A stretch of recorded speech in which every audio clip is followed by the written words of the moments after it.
It's the 10th of October. We're approaching Halloween, which is fitting. All the squashes are in here curing. All those little guys over there. I harvested another 5 of those today, and there's another 5 to come. But I think they're now at the end of this season. They're needing to be taken indoors to help them ripen. These fellas are okay. These are all hardened up. Brilliant. One thing I wanted to show you in here was I've cleared this side now. So all the tomatoes and the pepper plants that were on this side are gone, and in their place is now garlic. So there's 40 cloves of garlic in here, 20 this side, 20 that side. When I did that, I noticed that is the return of the rat population. We haven't seen them all summer, but that's winter coming in, so they're now burrowing in. They're coming in here at night basically for the warmth or whatever in the polytunnel. But the only things that they would target, they won't touch any of the veg in here. They won't touch the peppers. They won't touch the squashes. What they might touch is tomatoes, but they're very picky and they will only pick ripe ones. So these tomatoes are not ripe yet, so they've, well, not fully ripe yet, so they've not been touching them. They were nibbling, having a nibble at the tomato plant that was up here, and there's the evidence of that. But all in all, they're not a problem. They're not really a problem, as long as there's not like hundreds of them running about at your feet. Then that becomes a problem. The other thing in here, the lettuce came out. This is one of the lettuces that I let grow on for seed, so I'm just hanging that up now to dry, and then we'll do the winnowing, etc. at some point once all these little flowers are gone. There's another plant out there, another lettuce plant outside over there that I'm keeping for seed, but it's not even anywhere near this stage yet. So we've been having unseasonably warm weather here. You can see that from in here, the evidence of that. These are Komatsuna mustards, and you can see they're flowering, which they shouldn't be doing. We're in autumn. They shouldn't be flowering in autumn. They flower in the spring and the summer. And we have a Chinese cabbage here, which has been eaten to death by slugs, etc. But it's also flowering. It's got a flower stalk in the middle. So no Chinese cabbage this year again. I'm a glutton for punishment. These are muly radish in here. Same story. A couple of them flowering. I need to take this off, and I think I'm just going to remove these. The Chinese cabbage are not fit for purpose. They're not going to go anywhere. I'll take the flower stalks off of the Komatsuna and cut them right back down, and they should recover. They should be fine. Beetroot. All my beetroot really needs to come out. I mean, they're getting to the size of footballs now. They're getting really big. But that, I mean, I've heard that doesn't really affect. Well, you hear different things. You hear things from some people saying that when they get beyond a certain size, they start getting woody and tough. But personally, I've never seen that, and I hear that, you know, that it probably is one of these modern day myths. But in here we have pak choy. This is a vibrant joy pak choy. I don't know if you can make that out through the mesh. It's just got these lovely purple sort of veins through the leaves and stuff. Really nice, more ornamental than edible. The green pak choy is a lot better. I did have some of that, but I don't know what I've done with it. These are turnips. These are snowball turnips. And I have more turnips here. You can see those ones. These are Hirosaki turnips. And I grew them the first year. The first year I had this allotment, I grew them, and they were absolutely spectacular, beautiful. And I discovered some seeds that I had stashed away, and I planted them again this year because I can't seem to find them anywhere now, the Hirosaki red turnip, unless they've changed the name of them. In here we've got other sort of winter greens in here. We have some mustards at the front here. We have, these are this is American landcress. We've got growing there. We've got some weeds coming up. We've also got some mushrooms, which is nice. Tip of my finger there. That just shows you the no dig is working. You know, you're getting the mushrooms coming through everywhere. We've got some volunteer broad beans coming through. Now, that wasn't any of my doing. I don't know how that happened. We've never grown broad beans in this part before. So I think maybe the birds have been picking apart the pods, because the pods are all in there. That bit there is the stuff in the wheelbarrow is all ready for shredding. The birds must have been at that, and they're probably dropping seeds everywhere. The Jerusalem artichokes are now a health and safety hazard. They've got so big. So in the coming days, days, weeks, whatever, I'll be chopping all of these back. We'll leave some stalks sticking up so that I know where the plants are, and then we'll just take them as we use them. Last year I made the mistake of taking them all at once, harvesting them all and putting them in bags, and they don't store as well as potatoes do. So they went off really quickly, got mouldy very quickly. Less said about up there the better. There is a plan.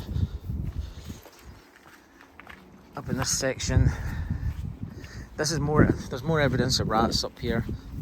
It's all very overgrown and horrible, and everything looks like it's dying here. We've still got some of these guicoi squash sitting waiting to be harvested, and we have piles of them over here that have been harvested, along with a candy roaster that I didn't know I had, which was hiding in amongst the beans here. And when the beans all fell over, I wondered why the beans had actually fell over, and then I noticed that the corn had fell over. And then I noticed that the corn had fell over because it had been chewed off. And then I noticed that all of the corn was being eaten. And that, my friends, is rats again. We won't see them, they'll come out at night. There won't be that many of them at the moment. If there was a lot of them, we'd be seeing them during the day as well. That's not a problem. Oh, I've just spotted another 2 guicois. I didn't know I had. There's one. There's another one. That's nice, hiding in amongst the beans. All of these beans are just being left on the plant now to dry. We're going to take them for haircut. On this side, the ones I've not really seen this year, because they've been growing on this side, is the borlotti. Again, they're just been going for haircut. I'm not going in for pods.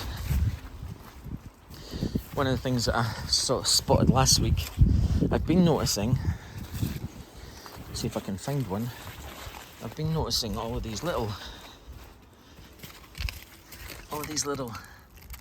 squashes growing everywhere. These are moranga, and I see a lot of little ones, and I see them just basically turning into that and falling off. So I thought, okay, no moranga this year. But then once it all started dying back, I found these lovely big morangas. So we'll get some this year. Not going to harvest this one just yet. The stem is getting really woody, so I think it's probably ready to come off, and it has been leaning against that one, so it's all kind of dented in at the bottom. It's not a very attractive looking one, but they don't have to look good, they just have to taste good. So that's the squashes, all dying back. It's kind of a depressing time of year. I know there's people out there that love Halloween and they love pumpkins and squashes and all that stuff, brown trees. But to me, it's just everything's dying, you know. But you know, more squashes in here. Got some blue bananas. These are the case. We've got Tokyo Blue, which are kind of like curries a little bit, and more guicoi, which are incredibly prolific. I think I had 4 guicoi plants, or was it as much as 4? And so far that's what, more than 20 squashes are coming off of those, which is great. Marigolds are dying back, so that's a bad sign. This is how we know when we're getting to the end of chilli season, so whenever I see this, I know that is time for final harvest of everything that has ripe fruit on it. This unfortunately doesn't. This is Alberto's Locoto from Real Seeds, and it's just recently started getting fruit, so this fruit has only just appeared in the last month. So I'm hoping that it ripens. This one isn't, although it is kind of rotten back a little bit now at the tops. So it doesn't look like we're going to get any ripe fruit from that one. But the Montifar pubescens has now started to ripen, and it's been phenomenal this year in terms of growth and the amount of fruit on it. And the fruit's been on it from a very early stage. So it's just been takes a hell of a long time to ripen. So anybody who wants to grow pubescens kind of plants, just be wary of that one. That you really do need a warm greenhouse that's going to take you well into the autumn, because that's when they're going to ripen. These are the lemon spice. I harvested a whole load of these the other day. I'm not really sure what I'm going to do with them at this moment in time. My brain is working overtime. This is the dieback of the cayenne.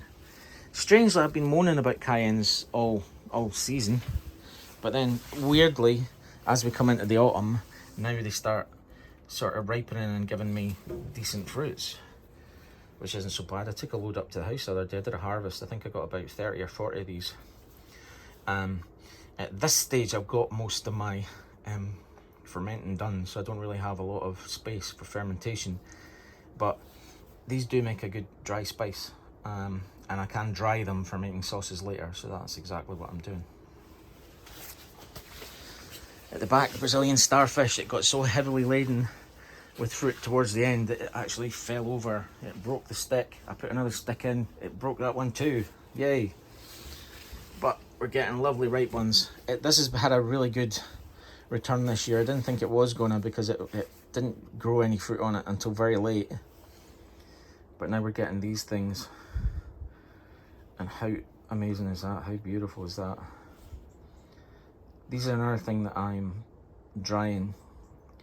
I'm drying them, well, I'm going to make a dry spice from them, but I'm also going to make sauces with them at some point. But drying them when they're kind of that size rather than massive things like that is actually quite cool as well, because they look really good as like a sort of garnish on food. You know, if you're a kind of foodie and you want to do decorative stuff. These are my pumas, and I have had an amazing crop off of this plant. Not so much off of the one in the long greenhouse, but the fruits have been a decent size in here as well. I mean, they're kind of thumb sized in here, which is good. And my cross ones, the ones that I have done the crossing with and I have isolated, are now starting to ripen, which is good. Same with the 7-pot yellow. This is another one that I did a cross off of, and it's now starting. You can see the sort of yellow streak coming into it now. That's it starting to go. So that's good. All my tasks for the year are complete once I've got those, because that is the kind of, you know, what I wanted to do. The pimentada dog has been wonderful this year. Even when they're not ripe, look at that. Beautiful fruits. But as they ripen, they start to look like that. It's incredible. The guajillo, I've managed to get about 10 guajillos ripened that didn't have the rot that I've been mentioning in previous videos.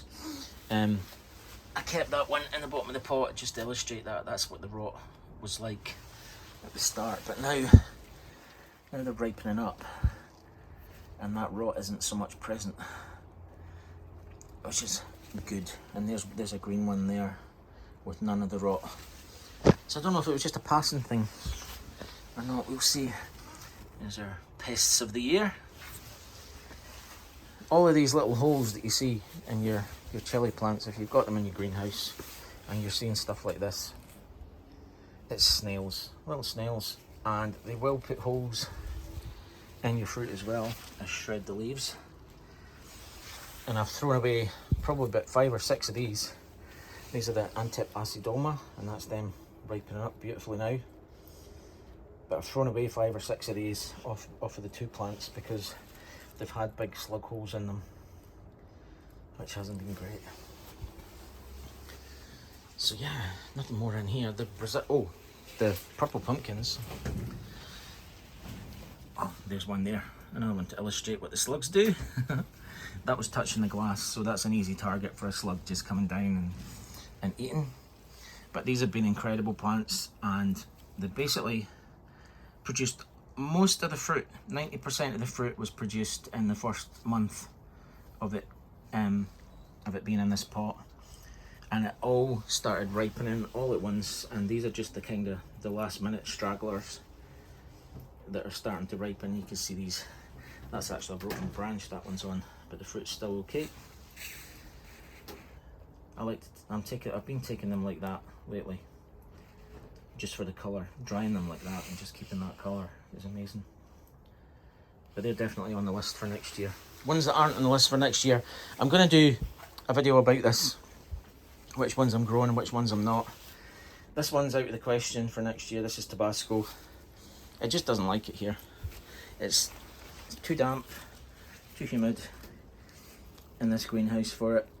I might try it in another one next year. I've got plenty of seeds. I might try it and see what happens. But yeah, you see these leaves. The quality of the plant hasn't been great, and the fruit hasn't been great either. I haven't got any off it really. So I think it needs a different climate. So Tabasco is not for me, and even if it was for me, the fruits are just too small to be able to do anything with. I forgot all about my hot chocolate this year. I took a harvest the other day of about 30 of them off of this little tiny plant. And this plant is barely a foot high. But we're getting all of these lovely fruits on them. And they're all getting dried for spice.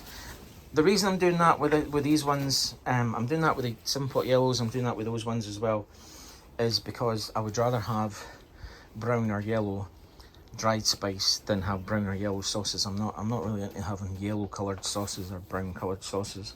I know I have made them, and I've got videos on my channel where I have made them and they're really good. You know, it's not everybody finds them as appetizing, so I'm going to stick to the reds from now on. In terms of the reds, actually, these ones have been incredible as well. These are fluorescent scarlet. I've actually had a ton of these, and I've given them away. There's been so many of them, I've had to give some away. But yeah, so that's that. So that was that. Another wee walk around the allotment. I only did it because I was bored and I haven't done a video for a while. But if you liked it, give me a thumbs up. Think about subscribing to the channel. It's really nice to see people subscribing. I've got about 180 something subscribers now, which is quite good.